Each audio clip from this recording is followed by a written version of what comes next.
Isang bagong puso, a new heart. Yan po ang ating topic this morning.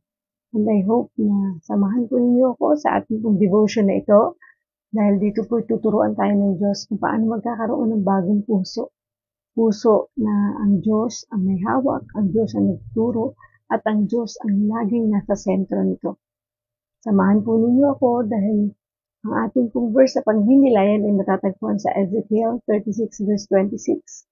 Kaya po, I'm excited dahil meron na namang bagong mensahe ng Diyos para sa atin ngayong umaga. Magandang umaga po sa inyong lahat. This is your Ate Mabs and welcome po sa ating daily devotion live dito po sa Ate Mabs TV at sa God Loves You Movement Facebook page at sa ating YouTube channel Ate Mabs TV. Good morning, good morning, good morning. Kumusta po inyong Lunes ng umaga? Today is September 29, 2025 at talaga naman po isang araw na lang ay matatapos na naman ang buwan ng Setyembre. At ramdam na natin ang lamig ng simoy ng hangin dahil magpapasko na po. At alam ko po magiging masaya ang Pasko natin darating. Sige po, ang atin pong verse sa pagninilayan ay matatagpuan sa Ezekiel 36 verse 26. Na ang sabi po sa New International Version, I will give you a new heart and put a new spirit in you.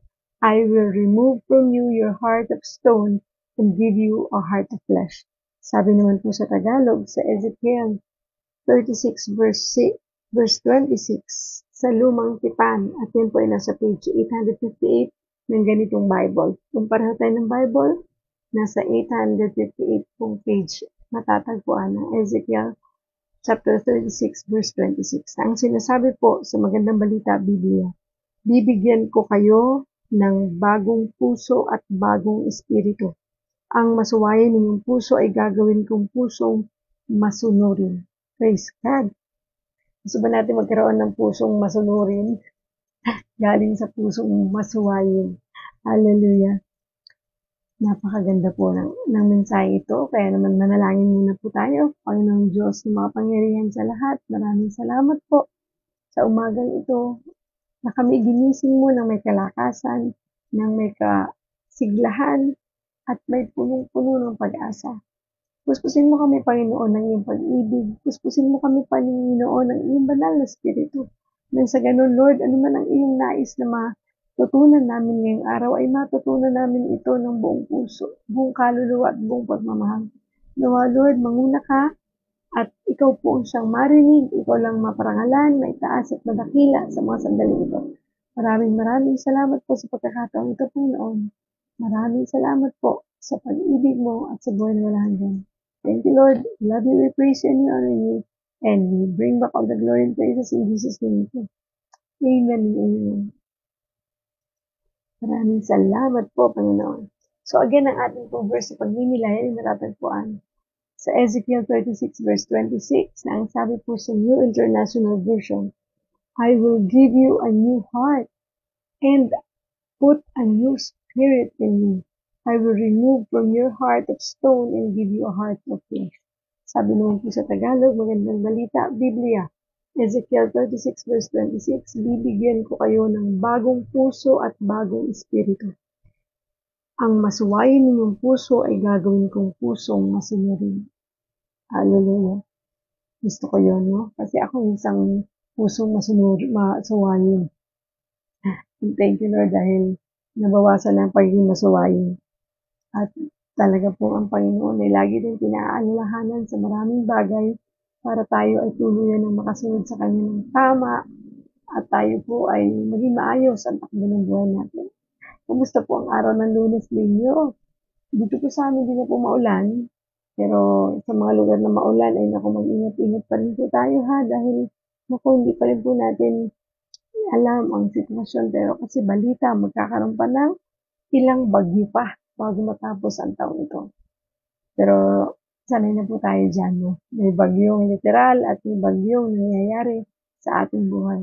So, ang title ng ating pong devotion this morning ay A New Heart, isang bagong puso.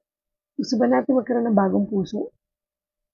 Sa totoo lang, when someone needs a physical heart transplant, it's desperately serious. Di ba may mga tao na literal na pinapalitan ng kanilang puso dahil may problema, merong sakit, at kailangan magkaroon ng heart transplant. At ito ay talagang sobrang seryosong sitwasyon. Hindi po biro at hindi nag-aaksaya ng oras kapag magpapalit ng puso ang mga doktor. The heart is failing and left on their own, that person will physically die. Diba? Pag merong taong bibigyan ng bagong puso, merong mamamatay. Merong pinanggagalingan kasi yung puso na yun. Diba? Kukunin yun doon sa taong namatay at ililipat sa taong kailangan bigyan ng panibagong puso para mabuhay pa ng mas matagal. But there is hope, the possibility of a new heart. But in order to get a new heart, a good and capable surgeon is essential. Diba? Sa totoo lang po, posible na ngayong panahon na yan ang magkaroon ng bagong puso. Literal, no? Pag inoperahan, tinanggal ang puso, papalitan ng doktor, pwede na po yan. More importantly, in order for that person to live, somebody else must die. Sabi nga kanina, kung may taong kailangang mabuhay para palitan ang kanyang puso, merong taong mamamatay para kasi nawalan na siya ng puso, di ba? Pero hindi naman po literal na papatayin. Kasi nangyayari po yan pagka yung may aksidente at yung puso ay maganda pa ang function, ay pwede pong ilipat yan sa isang taong may sakit sa puso para mas lalo pang tumagal ang buhay niya. And the failing heart is then replaced with the thriving heart, and abundant life is once again possible. Diba? Kapag ang taong ito na binigyan ng bagong puso na operahan, ay magkakaroon siya ng bagong buhay. Makakapamuhay na siya ulit ng normal at magkakaroon na ulit ng maayos na buhay kasi napalitan na yung luma niyang puso. In the same way, when someone needs a spiritual heart transplant, it's desperately serious. Ganon din, no? Katulad ng literal na pagpalit ng puso, physically ng mga tao, spiritually, nagkakaroon din tayo ng heart transplant. At yun din ay isang seryosong bagay at isang seryosong usapan. Dahil kapag kailangan ng palitan ng puso natin spiritually, meron din kasing pangyayari na failing na to, kakaproblema ng puso, di ba? Nagkakaroon ng namamatay na spiritually, kaya kailangan ng palitan ng bagong puso. But there is hope, the possibility of a new heart. Wow, yun yung maganda doon. Kasi kahit buhay ka pa, at tayo dito sa mundo ay nananatili, pag nagkaroon ka ng problema sa puso mo spiritually, madaling palitan ng Diyos yan. In order to get a new, though a good and capable surgeon is essential. Kailangan din ng surgeon, syempre. Kailangan din ng taong nang mag-o-opera para palitan ka spiritually ng bagong puso. And however, in order for that person to live, somebody else must die. Only then can the failing heart be replaced with a thriving heart and eternal life is possible. Yun ang pagkakaiba. Pag pinalitan ng spiritual heart yung puso mo, isang bagong puso, yan po ay magkakaroon tayo ng eternal life. Hindi lang basta abundant life, but eternal life. At syempre, bago palitan ka ng bagong puso, kailangan mo nang may mamatay. Katulad ng isang literal na pagpapalit ng puso, di ba? Pero this time, kung spiritual heart plant ang kailangan mo, or spiritual heart transplant ang kailangan natin, kailangan may mamatay. At sino ang namatay na ito? Walang iba kundi si Jesus Christ. Si Jesus Christ ay namatay para sa atin upang mapalitan tayo ng bagong puso. Diba? Napansin niyo po, yung tayo tumanggap sa Panginoon bilang Diyos natin sa atin, bilang tagapagligtas natin, nagkaroon tayo ng bagong puso. Yung pusong marumi, yung pusong halos patay na, yung puso na puro pansarili lang iniisip, ngayon nagbago ito.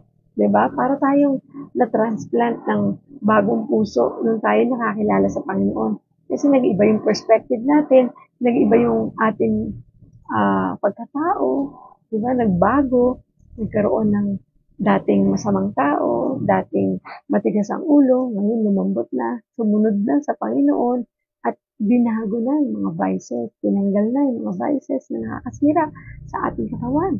Diba? Ang daming pagbabago kasi nabago na yung puso natin because of Jesus Christ. Dahil nga, tinanggap na natin siya as our Lord and Savior. Siya na yung ating tagapagligtas at siya na yung ating Diyos na kinikilala. Kung kaya't nagkaroon ng pagbabago sa buhay natin, hindi yun dahil sa binago natin ang ating sarili, but because God changes us. Nakilala na natin siya eh. Diba? Pag kilala na natin ng Diyos, tunay na lumilinaw ang direksyon ng buhay natin. Kung kaya't nagkakaroon ng pagbabago. Nagkakaroon ng heart transplant. Diba? Yung dating masuwaying puso, ngayon masunurin na.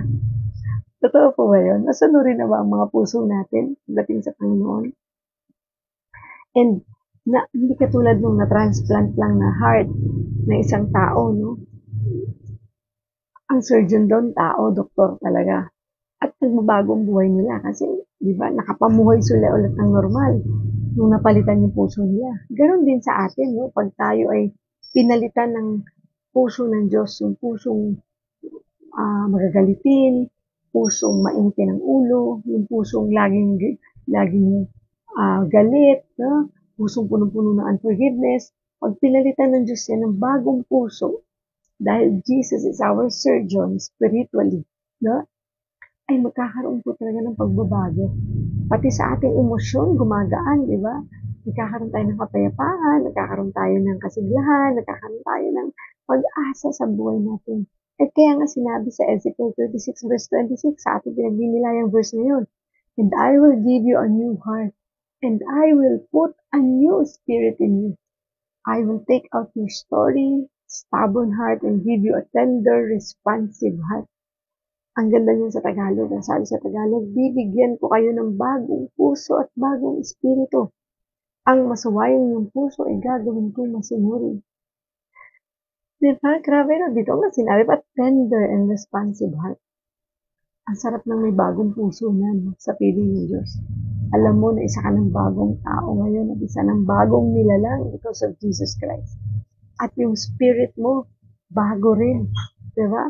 Na siyang tumutulong sa atin para tayo ay makapagbagong buhay ng tuluyan. Kasi kung tayo lang, sa totoo lang, hindi natin tayo magbago na roon. It is Jesus Christ. It is the Holy Spirit who helped us to change and be transformed. Diba? Sa nais ng Diyos para sa atin. Pero kailangan kasi natin sumunod. Kailangan kasi natin yung ating willingness and yung ating intentionality na dapat gusto natin na sumunod sa Diyos at kilalanin natin siya. Believe and have faith in the Lord. Kaya para magbago ang lahat.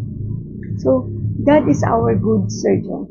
Naniniwala ba kayo? Ang galing na surgeon ni Lord, no? Kasi nagbago yung puso natin, napalitan ng bago. And Jesus gave His life for yours.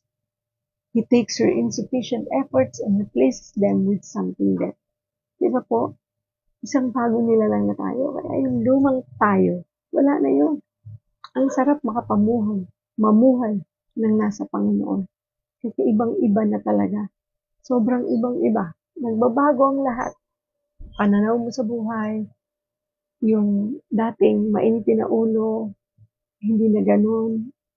Dating magagalitin, dating chismosa, dating palaaway, dating sugarol, dating mamamatay tao, kahit ano pa man ang lumang buhay natin. Ngayon ay mapapatotohanan natin, hindi na tayo yung dating tayo. Binago na tayo ng Diyos because of His love, because of His faithfulness, because of His promises. Diba? And He replaces talaga yung buhay natin, yung puso natin ng isang mas mabuting buhay, isang mas masayang buhay, isang payapang buhay. And I know, mapapatotohanan niyo yan sa buhay niyo.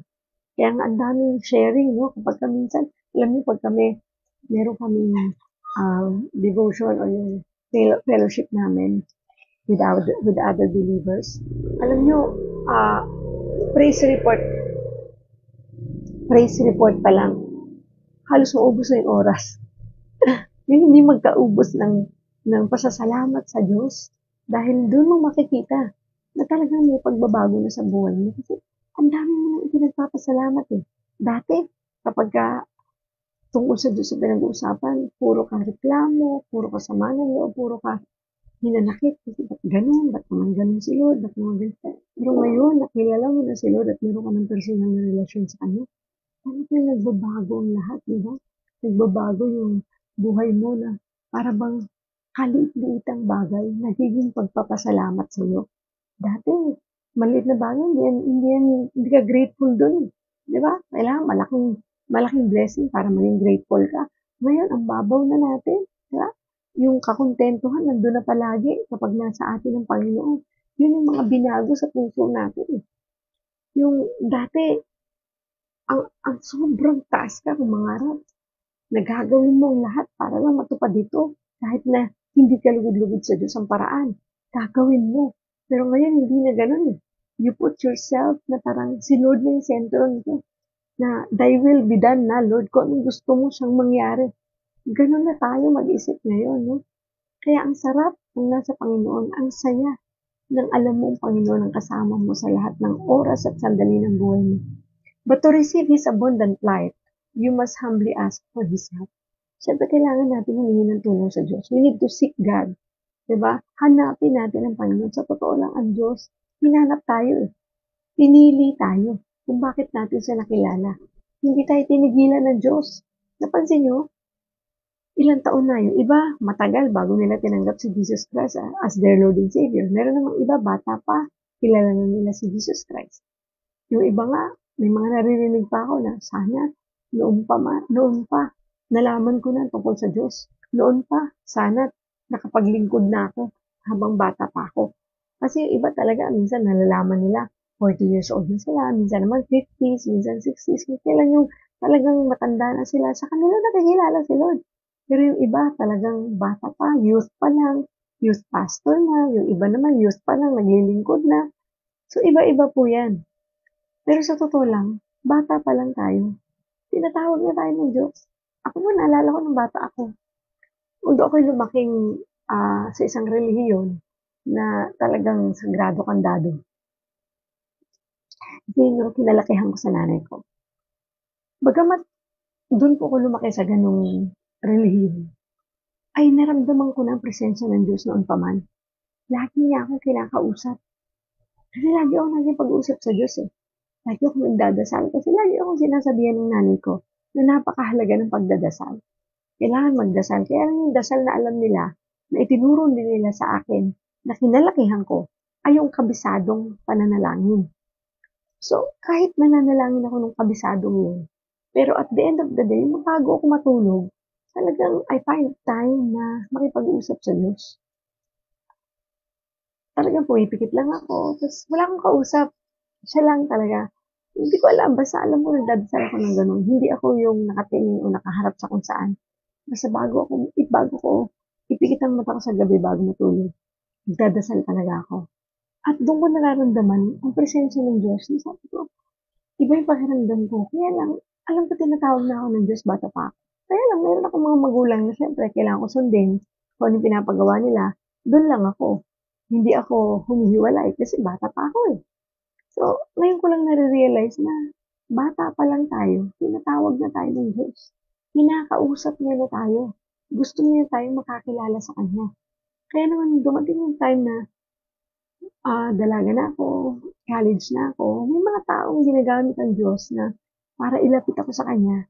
Kaya lang laging nananaig ko ano yung paniniwala ko na kinalakihan ko. Kaya dinidedma ko yun. Nire-reject ko yun. Kasi sabi ng nanay ko, wag kang sumama sa mga ganyan kasi babaguhin yun ang relihiyon mo.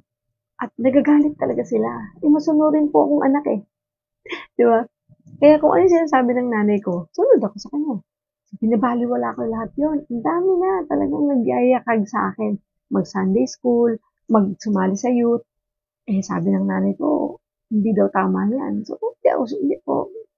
Kasi naniniwala ako sa paggalang at pagrespeto sa magulang. Kaya kung ano sinasabi ng nanay tatay ko, doon ako. So, sunod ako ng sunod. And, nung ako'y nakapagtrabaho na, kahit nasa malayong lugar ako kasi napunta ako ng ibang lugar, ng Mindanao ako eh. May dala-dala ako laging daily bread. Kahit ako'y may sariling relihiyon, naniniwala ako doon sa daily bread. Kasi may isang friend na nagpakilala nito sa akin. Sabi niya, maganda tong book na to. So, kahit saan ako nagpupunta, bit-bit ko yung daily bread na yun. At binabasa ko siya everyday. Although wala akong Bible. Meron akong Bible, pero isang maliit na Bible na binigay din sa akin, ang binibitbit ko kung saan. And then, kahit di ko alam paano basahin, pinipilit kong alamin kung paano. At yun yung naging guide ko nung nasa Mindanao ako before. Tapos di ko alam, basta ang alam ko lang, basahin ko lang siya ng basahin. Di ko alam na kailangan ko palang magkaroon ng personal na relasyon, kailangan ko palang tanggapin si Kristo bilang Diyos ko, tunay ko tagapagligtas. Kasi ang alam ko lang, may Diyos naman ako eh. Tama na ako doon. Sabi kong gano'n sa sarili ko. Hindi ko na, kasi may mga nagsasabi rin sa akin na nakikilala ko na dapat tanggapin mo si. Sabi ko, kilala ko naman na po si Kristo. Kasi nagbabasa nga po ako ng Bible eh.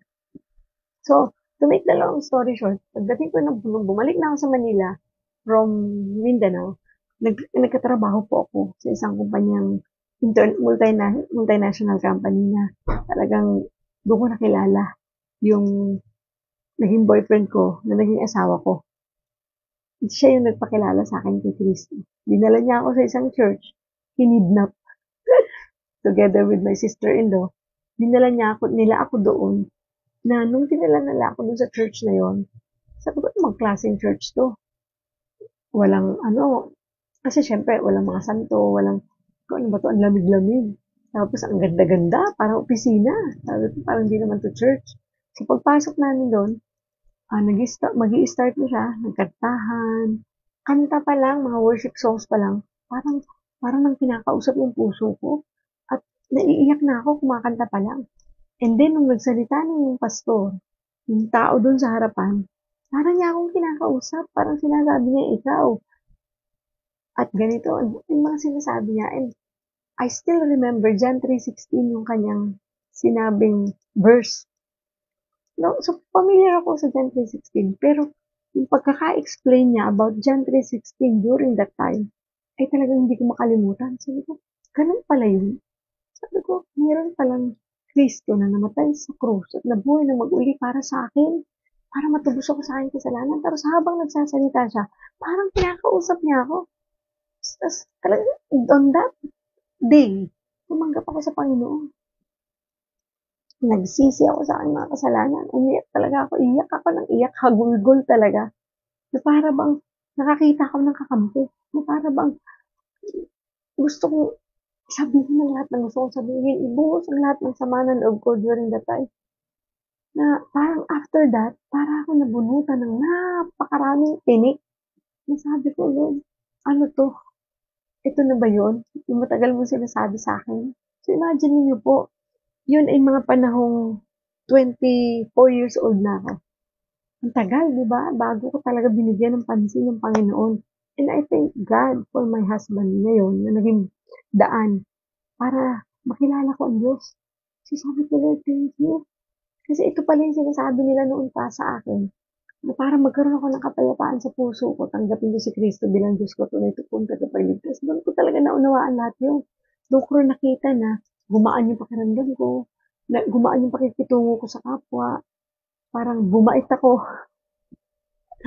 Alam mo yun, pero hindi pa rin ako nagseryoso nun eh. Yun lang yung sigurong pagkukulang ko. Hindi ako nagseryoso nung tinanggap ko si Kristo. Bakit? Hindi ako masyadong nagpakalalim. Nung nagpakalalim man ako, bumitaw din ako. Tapos sinunod ko pa rin yung gusto ko. So dun lang po talaga dapat huwag tayong kapag kumapit na tayo sa Panginoon at nakilala na natin siya at talagang nagkaroon na tayo ng personal na relasyon, huwag ka nang bumitaw. Kahit anong mangyari, kahit anong pagsubok pang kaharapin mo, kumapit ka lang, huwag kang bibitaw. Kasi nung ako'y bumitaw at sinunod ko ng sarili kong gusto, ay talagang naligaw ako. At nawala na naman ako sa focus ko sa Panginoon. Kung kaya't, kumbaga napunta ako sa wilderness. Tulad ng mga Israelita. Kaya nga nasabi to na dito sa Ezekiel eh. Kasi alam niyo kung gaano katigas ang ulo ng mga Israelita. Ganon din ang katigasan ng ulo ko before. Sabi ko, Lord, ayoko na ng ganon. Kaya sana po, no, kapag tayo nasa Panginoon na, sa kahit na anong mangyayari sa buhay natin, huwag tayong bibitaw. Kahit may pagsubok, may problema, may sakit karamdaman, mas lalo tayong magsumiksik sa Panginoon. Kasi binago na ng Diyos yung puso natin eh. So, hayaan natin na patuloy niya itong ingatan, patuloy niya itong palaguin, patuloy mong punuin ang puso mo ng pag-iibig ng Diyos, pag-aaral patungkol sa Diyos, magpakalalim tayo. Diba, magsumiksik tayo sa Panginoon sa salita ng Diyos, matuloy tayo magbasa ng kanyang salita, patuloy tayo makinig ng mga mabubuting balita, para pag puspos tayo, mas puno tayo. Hindi na tayo kayang linlangin ng kaaway. Hindi natin bibitawan ang salita ng Diyos kahit anong mangyari. Kahit anong bigat pa ng problema at pagsubok, maniwala ka. Pag kumapit ka ng gusto sa Diyos, mas lalong gagaan ang problema natin. Mas lalo tayong mapapalapit sa Diyos at mas lalong magiging tama ang direksyon ng buhay natin. Kasi inayos na ng Diyos yung puso natin eh. Pinagkatiwala nga natin yung puso natin sa Kanya para ayusin niya, di ba? So pagkatiwala na natin ating buong buhay, yung lahat-lahat, sa Diyos na natin ibigay para hindi tayo magkaroon ng pangamba, ng takot, at ng stress, no? Hindi tayo ma-stress. Kasi nakaka-stress talaga ang buhay na to, no? Kaya pag na-stress tayo, bumibitaw tayo sa Diyos eh. Mali eh. Bitawan mo na siguro yung iba pang mga bagay, pero wag yung pananampalataya mo sa Diyos. Wag yung pakikipag-usap mo sa Diyos. Wag yung pag-aaral mo patungkol sa Diyos. Kasi yun yung kailangan talaga natin sa buhay na to para magpatuloy tayo maging matatag. And sabi dito, you must allow Him to do surgery on your heart. You must surrender what is dying and trust Him with your life.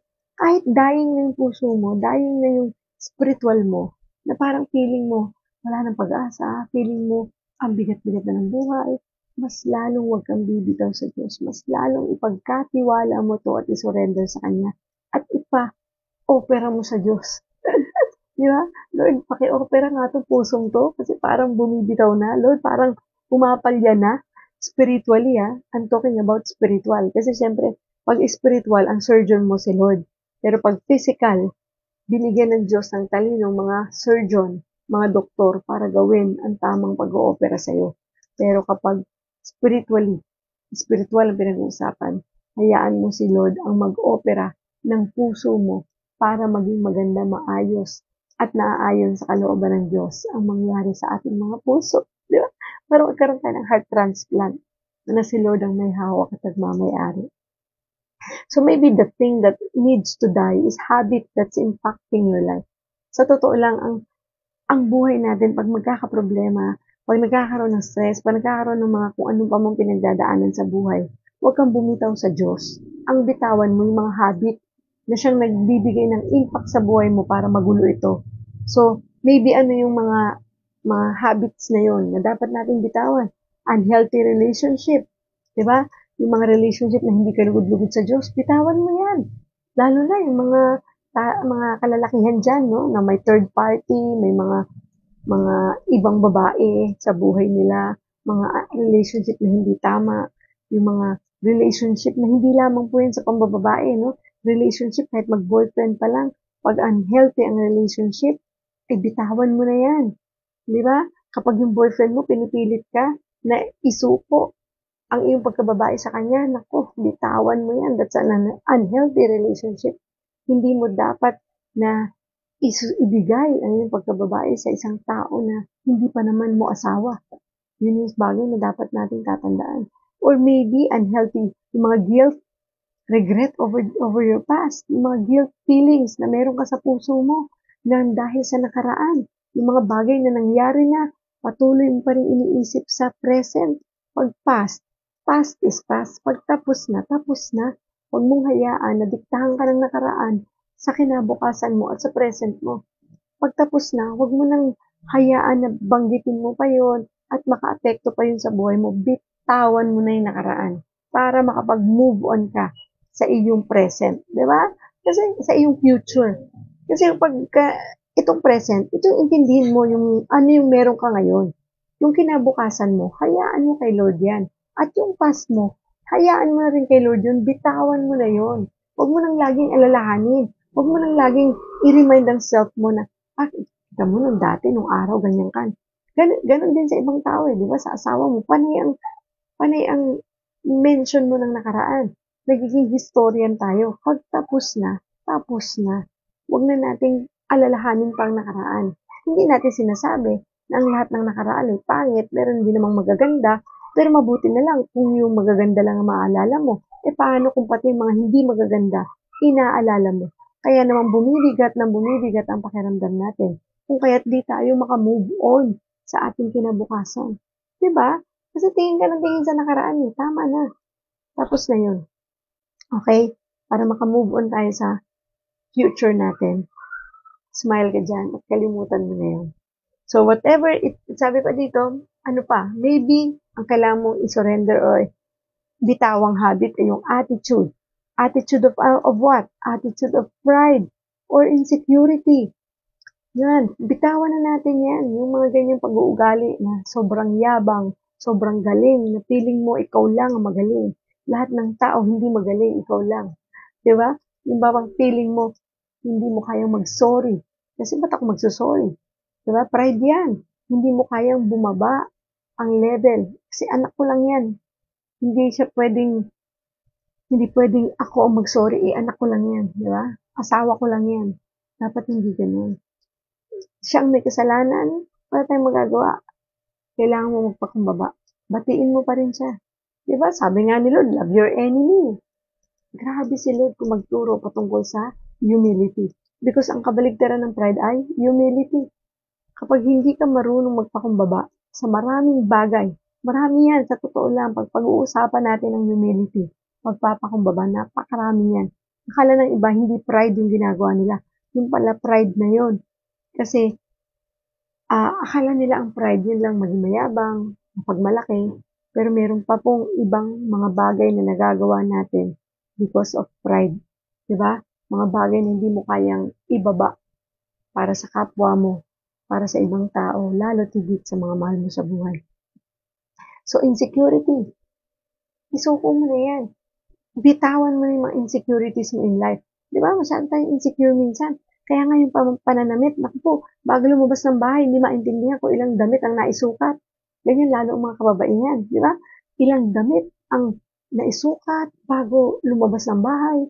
Ilang balik sa salamin, kaayos. Baka hindi pantay ang kilay, hindi pantay ang lipstick, o tama bang lipstick ang nagamit ko, tama bang makeup ang nailagay ko, shoes, nagmatch pa sa damit ko.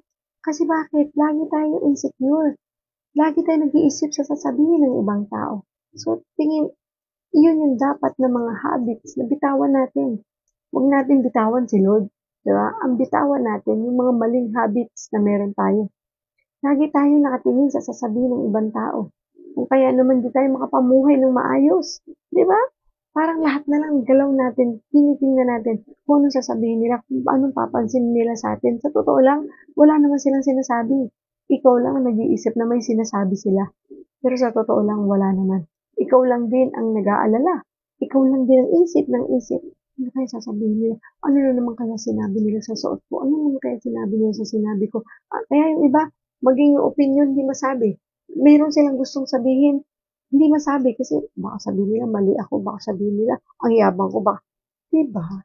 So, iwasan na natin lahat ng yan. Surrender na natin lahat kay Lord yung mga insecurities na yan. Do not compare yourself with others.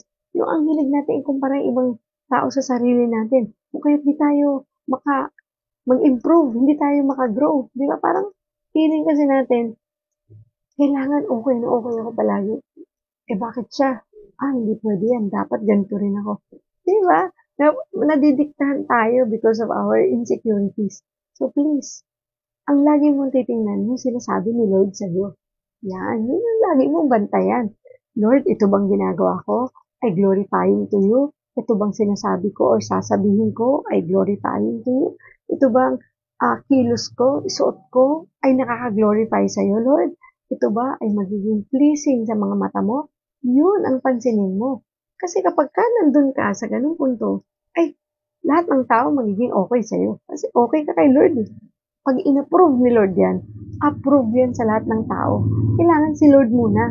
Diba? Si Lord muna tanungin mo, Lord, pleasing ba sa mga mata mo itong suot ko? Lord, glorifying ba itong mga bibitawan ko sa salita base sa opinion na sasabihin ko? Kasi kung hindi, Lord, pigilan mo ako. Huwag mo kong hayaang magawa ko to. Diba? Ito bang kilos ko? Ito bang mga galaw ko? Lahat yan. Ipa-check natin kay Lord. Yun ang dapat. lahat nakasentro sa Panginoon. And assume, sabi, whatever it is, Jesus wants to take the broken and failing parts of your heart and replace them with something completely new and life-giving. Yan ang gusto ng Lord, yung ma-replace yung heart natin ng heart na completely new and life-giving. Yung puso na hindi lang yung sarili mong naaayos, kung hindi, naaayos din ng ibang tao nang dahil sa puso mo na nagmumula sa Diyos, na inayos ng Diyos, isang bago puso mula sa Panginoon. And as you process today's verse and what God is capable of doing, ask yourself, do I trust Him? Really trust Him with the details of my life? So, yun yung tanong natin ngayon. Tanungin yung sarili ninyo right after this devotion. Lord, totoo bang pinagkakatiwala ko na ang buhay ko sa iyo? Bawat detalye nito? Pinagkakatiwalaan ba talaga kita sa lahat-lahat ng patungkol sa buhay ko? Kasi kung hindi, Lord, tulungan mo ko na matutunan ko ipagkatiwala ang lahat sa iyo, Lord. Bawat kalit-liitan ng detalye ng buhay ko, ipagkatiwala ko sa iyo. And am I willing to let Him do surgery on my heart and show me a better way to live? Willing ba tayo na magpa-opera ng pusong ito sa Diyos? Spiritually ang pinag-uusapan, ha? Yung ipaayos mo yung puso mo sa Panginoon, na dating masuwa yung puso, ngayon masunurin na. Yung puso na dating laging galit, ngayon mahinahon na. Yung pusong unforgiving heart, ngayon forgiving heart na siya. Di ba? Forgetful pa. Yung willing ba tayong ipaayos yan sa Lord? Tanggapin si Jesus Christ as our Lord and Savior? Yung bang si Lord na ang laman ng pusong ito? Si Lord na ang kakontentuhan ng buhay na to? Si Lord na ang lahat-lahat sa atin? Nakaliit-liitang desisyon ng buhay natin, ipapagpas sa Diyos natin? Yung bang buhay na wala nang ibang iniisip kundi ang Panginoon? Yung buhay na ang Diyos na ang sinishare natin sa ibang tao, ang Diyos na ang laging bukang bibig natin, ang Diyos na ang pinasasalamatan natin sa lahat ng nangyayari sa buhay natin. Yung maganda o hindi man maganda, na-appreciate natin because we believe that our God is a God of everything, is a God of hope and love, di ba? Na hindi pangit ang nangyayari because He has a reason and purpose for everything. Diba, yung nakikita na natin, nag-iiba ang perspective mo in life because God operated your heart na baguhin ito na naaayon sa kalooban ng Diyos. Thank you, Lord. So, napakabuti ng Panginoon mo. Napakabuti ng Diyos talaga. Sa totoo lang po. At ang Diyos lang ang makakapagpabago ng buhay at ng puso natin. Wala pong iba. Promise.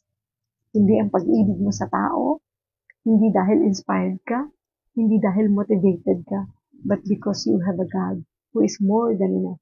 You have a God who loves you so much. You have a God who is faithful to you.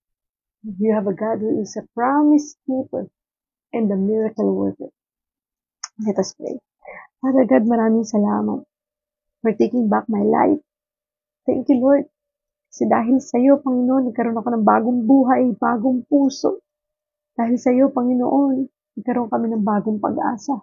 Dahil sa iyo, Panginoon, nakita namin ang ganda ng buhay.